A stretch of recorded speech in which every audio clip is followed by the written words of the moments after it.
Social media can seem harmless. Perfect photos, endless likes, but some final posts hide tragedy. In this video, we're uncovering 6 selfies taken moments before death, each showing when the quest for the perfect shot turned fatal. It was July 14th, 2016, in the mountains above Odda, Norway. The weather was calm and clear, the kind that drew hikers from across the world to Trolltunga's dramatic cliff. By mid-morning, hundreds of visitors were already making their way up the trail, unaware that before the day ended, the quiet overhang would become the site of a fatal fall. Emma Dalton, 27, had been traveling through Scandinavia for 3 weeks. A primary school teacher from Leeds, she had a reputation among friends for being careful, organized, and happiest with a camera in her hand. She preferred photographing quiet corners of cities and isolated landscapes rather than joining high-risk adventures. Her parents said that Trolltunga had been on her list for years, not for the adrenaline, but for the view she wanted to capture at sunrise and midday. She was hiking with 2 Australians she had met at a hostel in Bergen. While they were more interested in ticking off famous locations, Emma was deliberate, stopping often to frame shots with her phone and small DSLR. The plan was to take turns posing on the cliff after reaching the top, then descend together before evening. The weather forecast had promised steady conditions, and she trusted that the well-worn tourist route would be safe if she stayed aware of her footing. The plateau above the fjord spread wide and flat, ending abruptly in Trolltunga's rock tongue, jutting nearly 2,300 feet over the blue water below. Around the viewing area, the rock surface was dry but showed pale cracks and uneven layers from years of erosion. Beyond the main overhang, a narrow ledge sloped slightly downward toward the void, where shards of loose stone rested on the edge. Norwegian safety officials warned that while the main rock was stable, the surrounding surfaces could fracture without warning, especially thinner flakes jutting from the cliff. Trolltunga's rock face was made of layered metamorphic stone, weathered by freeze-thaw cycles. Edges that appeared solid could crumble under a person's weight, even in dry conditions. They reached the cliff after nearly 4 hours. Tourists queued for the famous photo spot,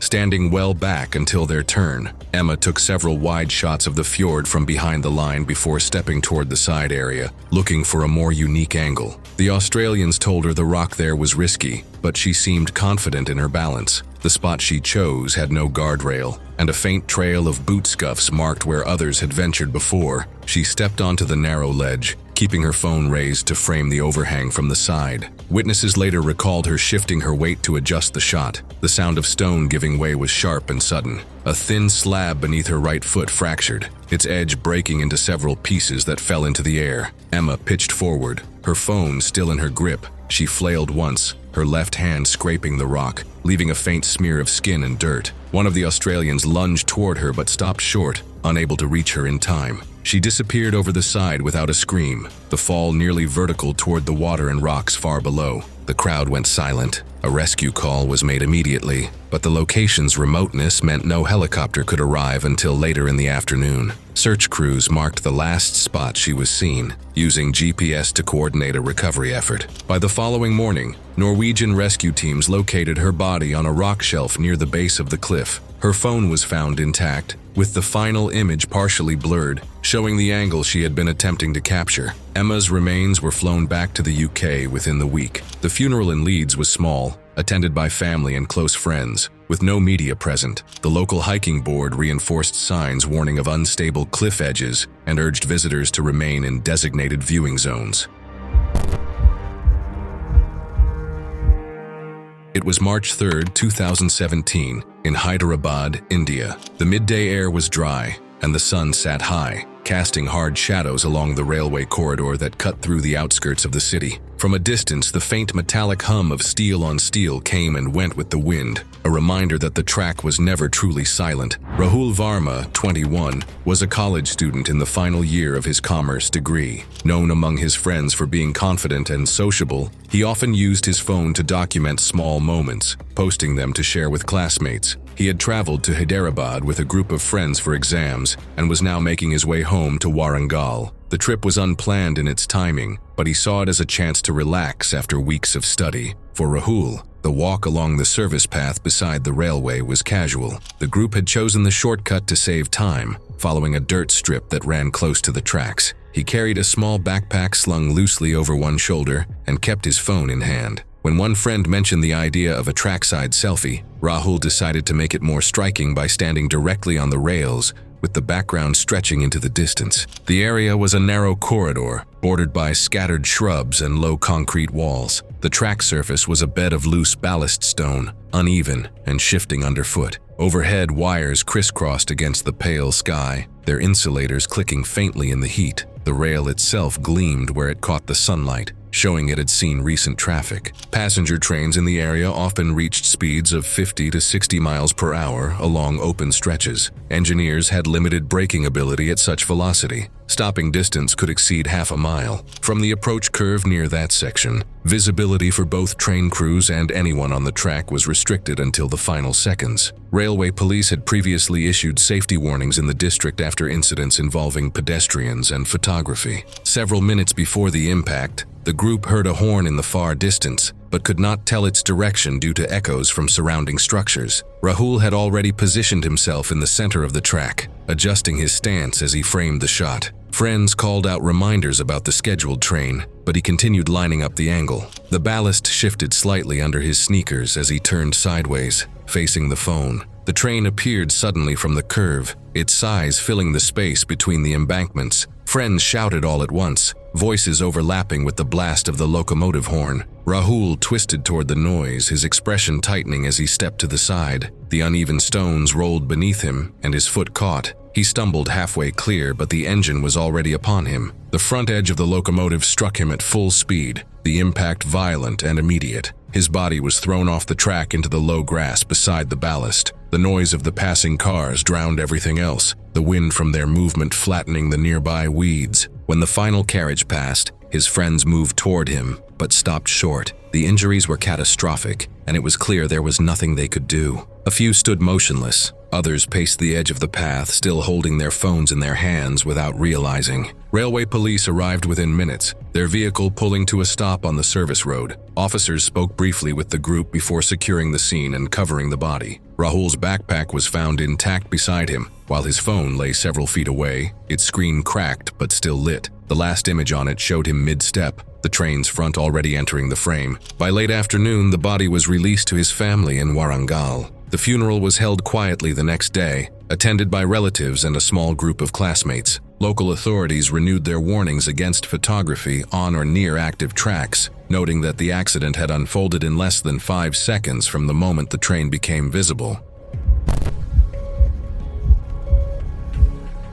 It was October 22nd, 2015, near Hoedspruit, South Africa. The morning sun had already burned through the thin mist, and the dry bush-veld air carried the low calls of distant birds. The open safari vehicle moved steadily along the dirt track, its passengers unaware that the next stop would bring them within moments of irreversible danger. Caroline Mercer, 35, was on her honeymoon with her husband Mark, a project coordinator from Sussex. She was known for her meticulous planning and love of travel. This trip had been booked a year in advance, chosen for its combination of wildlife photography and quiet lodges. Caroline had taken photography workshops in preparation, though she relied mostly on her phone for quick snapshots. Her approach to the safari was enthusiastic and hands-on. She was eager to capture images that felt personal, not just the standard distant animal shots. The couple's guide had explained that predators could be approached safely in vehicles if passengers remained still and seated. Caroline understood the reasoning,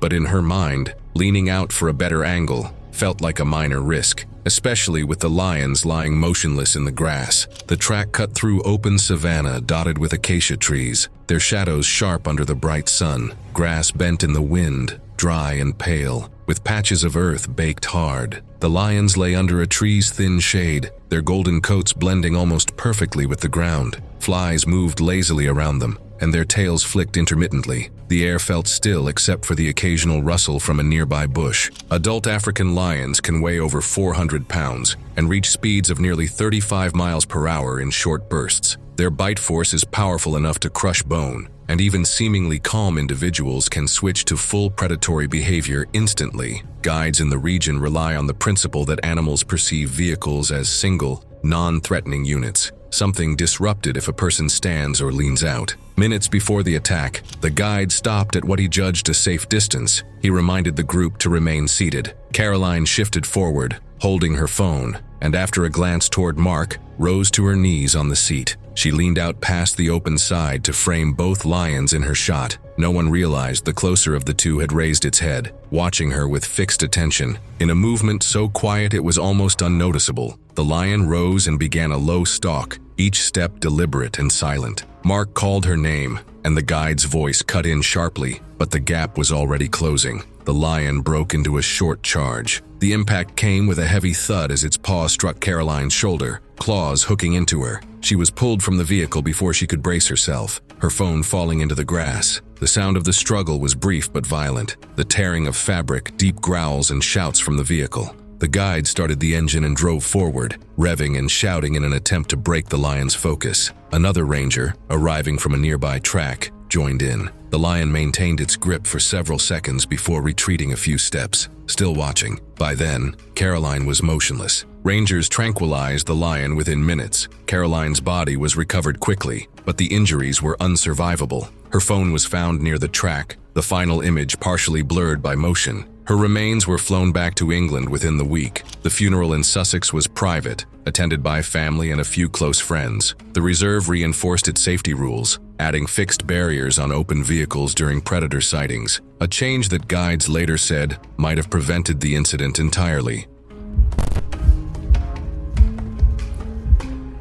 It was April 19, 2018, in Moscow, Russia. The late afternoon sky was pale and cloudless, the city's edges washed in cold light. From 20 stories up, the wind moved with steady force, rattling loose sheet metal and whistling through scaffolding gaps. On the roof of a half-renovated office block, 3 students looked over a view that was both impressive and precarious. Ivan Petrov, 19, was studying engineering at a local university. He was quiet in class, known for his patience with difficult coursework and for helping classmates with calculations. Outside of school, he enjoyed exploring disused structures with a small circle of friends, more for the challenge than for recognition. He did not post videos or photos publicly, but he kept them for himself, as a record of places few others had been. The renovation site had been on his list since winter. Access was simple. A cut section of fence led to a stairwell without a locked door. The 3 climbed to the roof to take photos before the building's repairs progressed and security tightened.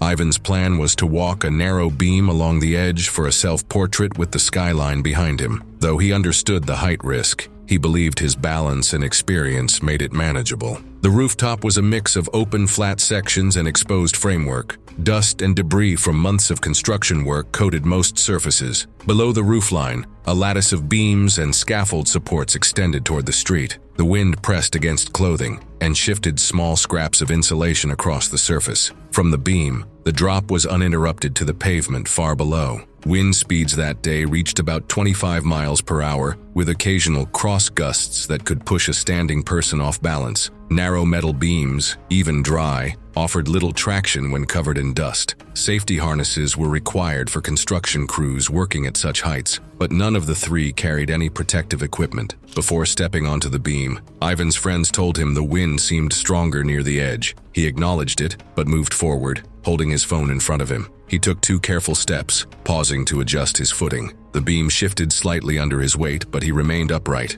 A sudden crosswind gust struck from his left, catching him mid-step. His shoulders rolled with the force, and he swayed toward the open side. He tried to correct, shifting his weight back, but his right shoe slid over the dusty metal surface. The slip was small, but enough to break his balance. His arms went out as he staggered backward, the phone tilting upward to catch a brief image of the sky. For less than a second, he hovered against the wind before tipping over the edge. His friends shouted and ran to the side, but there was nothing to grab. The phone continued recording as it fell, the sound of wind drowning all else. It struck a lower beam briefly before tumbling to the pavement, its screen cracking on impact. The final seconds showed blurred motion and the gray concrete below. Emergency services arrived within minutes, blocking the street and sealing the site entrance. Ivan's body was recovered from the base of the building. His phone was found nearby, still recording when picked up. His funeral was held in Moscow the following week, attended by relatives and classmates. Local authorities increased patrols at unsecured construction areas, citing the incident as part of a growing pattern of unauthorized rooftop access in the city.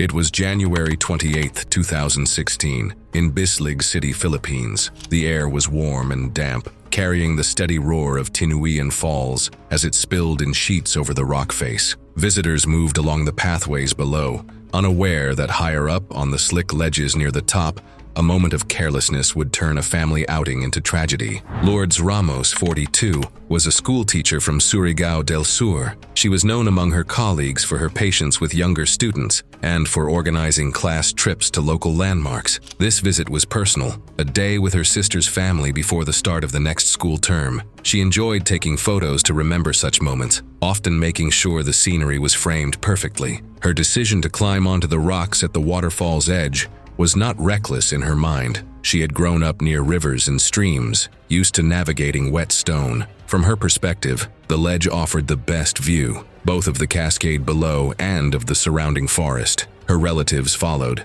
stopping at various points to take their own pictures. From the top, the view opened into a wide curtain of water, the falls stretching nearly 300 feet across. Mist hung in the air, coating the rocks in a fine layer of moisture. The river above looked calm until it reached the drop, where the current surged, funneled between outcroppings. Below, the pool churned with foam, sending up bursts of spray that reached the lower viewing platforms. Tinuian Falls' upper ledge can be deceptive. The flat stones conceal slick patches of algae, and even shallow water there moves with more force than it appears. The current can pull unexpectedly, especially near the lip where the river accelerates. According to local guides, park officials had previously placed ropes and signs warning visitors to stay back, but in 2016, these barriers did not cover certain side approaches that could be reached by walking along the riverbank. Before the incident, Lourdes and her relatives took turns posing on the wider section of the ledge. One of them recalled her inching closer to the drop for a better angle. She held her phone out, adjusting her stance to capture both herself and the span of the falls behind. Her next step landed on a slick patch. Her foot slid forward, and she dropped to her hands and knees. The current, shallow but fast, pressed against her legs, pushing her toward the edge. She tried to shift backward, but her palm slipped on the wet stone. Her nephew reached toward her, but the gap was too great. Witnesses said the water carried her over the lip, her body vanishing instantly into the spray. The sound of the falls drowned out all other noise. Witnesses below saw a figure hit the pool in a plume of white water. She did not resurface. Park staff called for divers, who entered the water from the calmer downstream section. The search took less than 2 hours. Her body was brought to shore that afternoon, wrapped in a tarp and carried to a waiting vehicle. Her phone, found lodged between 2 rocks downstream, was still functional, the final image frozen mid-frame. The funeral was held quietly in Surigao del Sur, attended by relatives, colleagues, and several students. In the weeks following, park officials later extended warning ropes along the upper approach, citing the accident as a reason for stricter access control.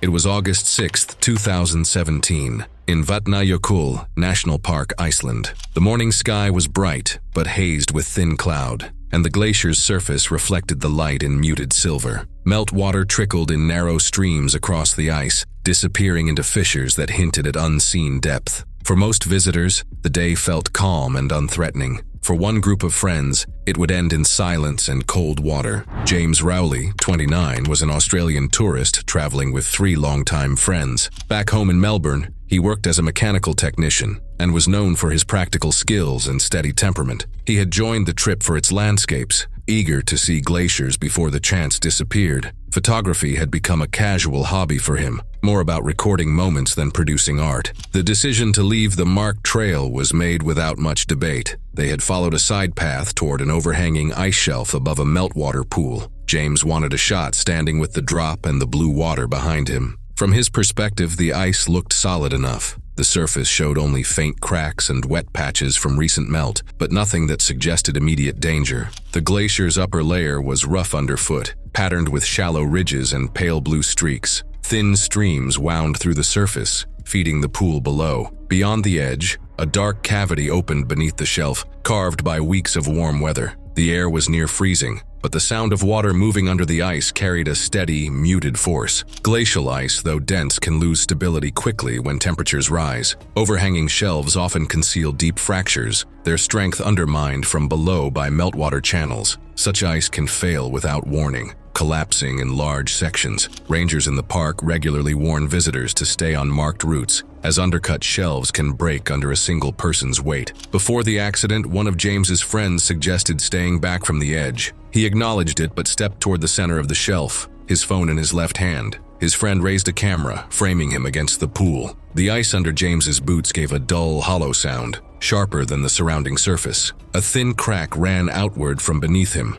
spreading quickly with a sharp, brittle snap. In the photograph taken at that moment, the fracture can be seen tracing a jagged line toward the shelf's edge. The sound drew the others' attention just as the ice gave way in a single downward drop. James vanished into the pool, the collapse throwing shards of ice into the water. He resurfaced seconds later, gasping, his movement slowed by the freezing temperature. The current pulled him toward the cavity under the remaining ice. His arm struck against the edge as he tried to grip it, but the slick surface offered nothing to hold. One friend reached down with a trekking pole, but the gap widened as pieces broke away. The pole's tip slid off the ice each time they tried to hook him. James disappeared into the cavity, the water sealing over him. The only sound left was the rush of meltwater. Rescue teams searched the channels for 2 days before finding his body downstream, wedged against submerged ice blocks and carried by the undercurrent. His phone was recovered in the same channel, its casing cracked with the final image still stored. His funeral in Melbourne was attended by family and close friends.